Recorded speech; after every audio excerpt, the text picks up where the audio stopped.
All right, on this back side here, I use that Manus 75, and there's quite a gap here on this left side for sure. I don't particularly like this caulk.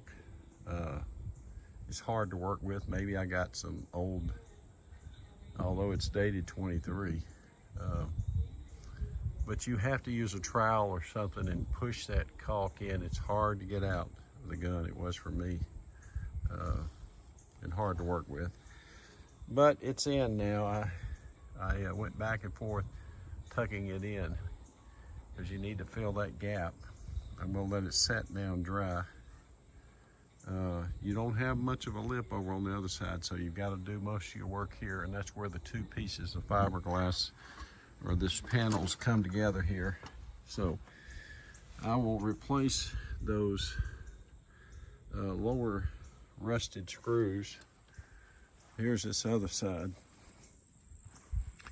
You see I had to tuck it in all the way up to kind of give some seal between those two panels. Then I'll come back and Eternabond tape this.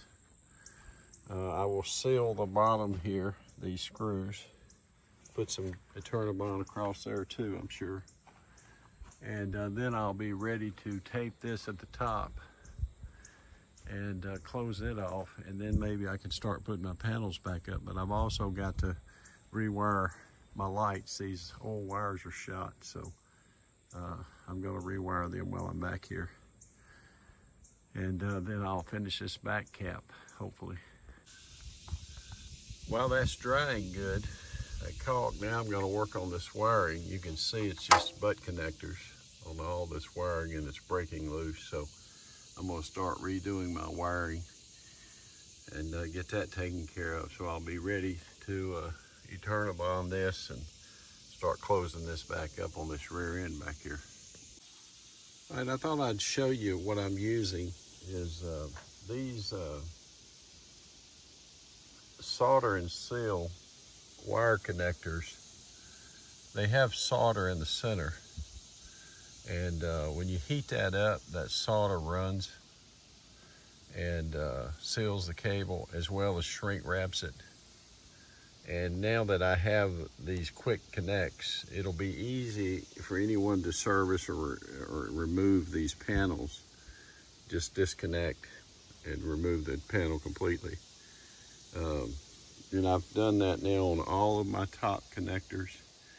Now, just to be sure, I will come back and probably use some electrical tape or something and go ahead and wrap them too, just as an extra precaution. These are meant to be the permanent type connection, but the tape will give a temporary additional shield. You know, so all of them are done now. They're easily disconnected and removed. So when I go for installation, it'll be a lot easier just to disconnect and plug them in. All right, so now what I'm waiting to do is I'm waiting and letting that dry. And I'm gonna put my Eternabond tape, but I'll probably go back up now on day 6 here and do some more work on the upside of the roof too. Okay, and there's a commercial grade electrical tape that seals that off now. And that completes that one. Now it can disconnect. All right, day 6 up top. And I checked on my epoxy and it did seal that. It's not a beautiful job, but it looks sealed. I will probably go ahead and also put a piece of Gorilla clear tape, since it's right in the corner, to give it extra support. But it did seal it. So I think I'm going to be able to keep using this for years to come. Now, naturally, in doing my caulking yesterday, this is leveled overnight, and it has not cured totally. I believe the dye course has 3 days, but it did turn out. I'm very happy with the results. As I said yesterday, when I caulk, I hit that trigger, I keep hitting the trigger to give it a ripple effect. And then when it levels, one layer on top of another. So there's that refrigerator vent. connectors around my antenna. And then back here on these vents, it's settled. Now today I'm only going to touch up anything I might have missed. These skylights require a bigger edge of caulk because there is a black rubber seal that has your screws in it that holds that down. So you have to come out a little wider on these to get the full coverage. And I do go ahead and caulk or skylight out because you do get cracks on the floor of those, and so that helps seal that too. Now I have a MaxxAir cover for this, but I'm not going to install that because inevitably doing my caulking I've got some fingerprints and things that I'm cleaning up. But my final step will be a third coat that I will roll on, and as I'm doing it I will paint in and coat over the Dicor. So I'm going to give it a few days and let it set up and cure. And the last thing I will be doing on the roof is that final coat as I sort of walk off, and in the process I'll coat over the top of the Dicor. So there's the ladder coated. So today primarily I will be doing some more plastic coat work. I'm going to plastic coat the top of the refrigerator. I'll probably layer on a couple of extra coats on here, my air conditioner vent. I've been working on the back end. As you saw earlier, I've rewired it now. I have caulked the edges a bit, so I'm getting very close here.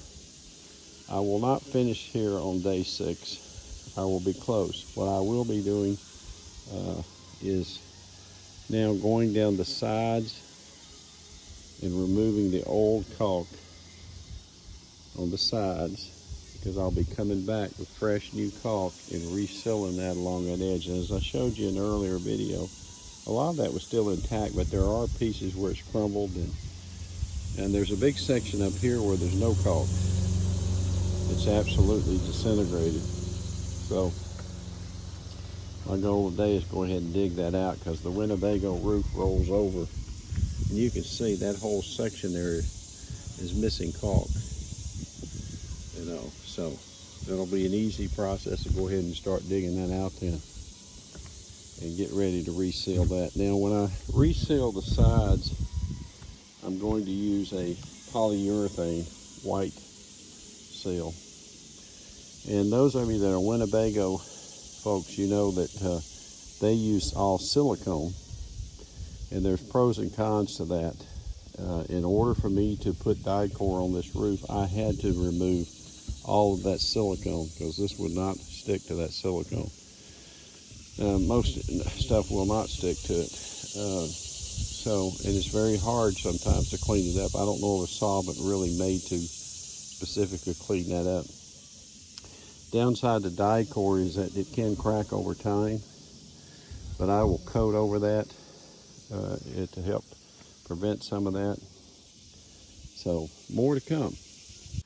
All right, so I have plastic dipped the refrigerator vent, did a second coat on these, redid the shroud antenna, and I have the MaxxAir vent to put on, but I will not finish this part until I get ready to lay a third coat. Then I can finish installing the rest of this after the Dicor has cured.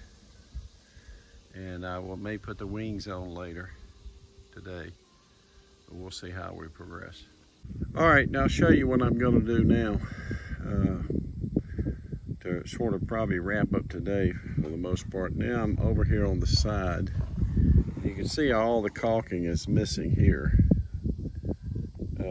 It doesn't pick up till way back there. Well, I'm actually going to take all this out anyway. But you can see this whole section has been missing caulking now. So I'm gonna, and if you push in, you'll see that your roof goes under here and seals. So I'm gonna clean all this out, and this will all get recalked with a fresh set of caulk pushed down in there. So that's what I'm gonna be doing now. All right, so you can see it's just taking me a matter of minutes to basically take that out. If you get you one of these, you can use that point to cut on the side and then just ride that ridge on the inside and then dig it right out. It comes out real quick. So now I'm going all the way down, taking that out. Now, when you go to recalk this, you're gonna make a very small tip because you want to sink that tip deep in here and get that caulk way down in there. Let it rise up. So I've got just a little bit more of a section. I'll have this side done. Now with all that removed, I thought I'd show you. You can see it's quite an opening there to let water run down in. So your goal is to get deep in there with your caulk gun and seal all the way from the bottom up. So you might want to use something just a little pry a little bit as you go down and caulk it. And make sure you get it filled. Now this side is done all the way now, and I'll do the other side. All right, now with those pigtails applied, I was able to remove the whole rear cap pieces. And you can see someone previously, I believe, tried to pull this center one out before taking the ends off, and they cracked it. So I'm going to epoxy and repair that. But you can see now I have all of my top panels off. And that way you can bring them down now and clean them up. Get all the sticky out inside. And then they're easy to plug and play.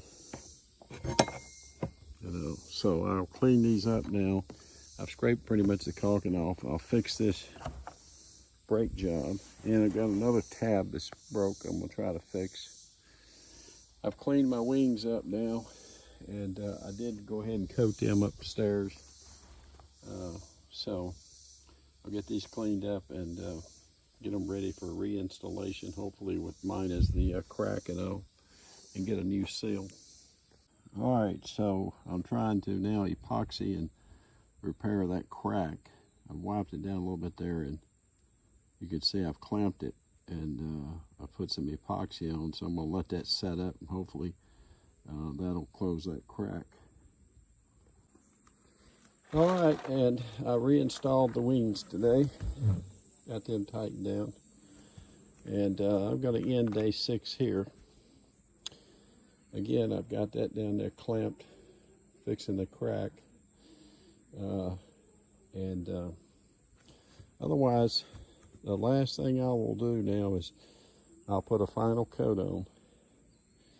Once the die core is set up, I'll put that cap, that Max Air cap over that vent. And I will be done with the roof. So 6 days, I'd say takes 7 days to do a good job. Remember, I cleaned those edges out, so I've got to caulk them. So I'll come back, put a final coat on here, put that on, caulk those sides, and call it a job done. Thanks for watching, everybody.